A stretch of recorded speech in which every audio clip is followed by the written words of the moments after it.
பாகிஸ்தானுக்கும் ஆப்கானிஸ்தான் நடுவுல போர் ஏற்பட்டிருக்கு. அந்த போரை பத்தி தான், அந்த போர்ல நடந்த முக்கியமான விஷயங்களை பத்தி தான் இந்த வீடியோல பார்க்க போறோம். பிரதமர் மோடி இஸ்ரேல் நாட்டுக்கு போயிருந்தாரு. அங்க போய் பயங்கரவாதத்தை ஒழிக்கிறத பத்தி அந்த நாட்டு பிரதமரான பெஞ்சமின் நெதன்யாஹு கிட்ட பேசினப்போ அதுக்கும் அவரு ஆதரவு தெரிவிச்சாரு. இந்த சூழ்நிலையில பாகிஸ்தான் ஆப்கானிஸ்தானுக்கு எதிராக போரை அறிவிச்சது.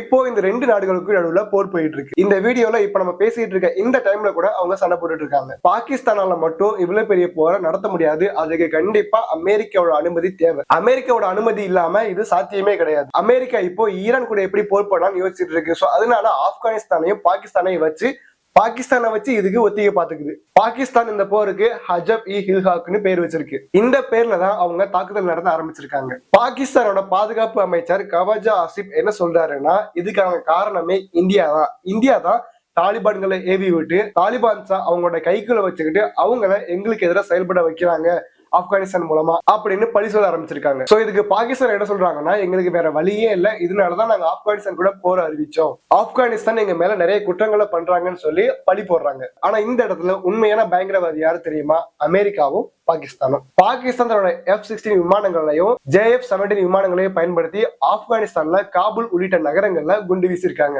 பாகிஸ்தான் தரைவழியா போய் அட்டாக் பண்ண முடியாம பிளைட்ல போய் குண்டு தூக்கிட்டு எஸ்கேப் ஆயிருக்காங்க. சோ இதுக்கப்புறம் இதுல என்ன நடக்குது அப்படின்னா நம்ம அடுத்த வீடியோல பார்ப்போம்.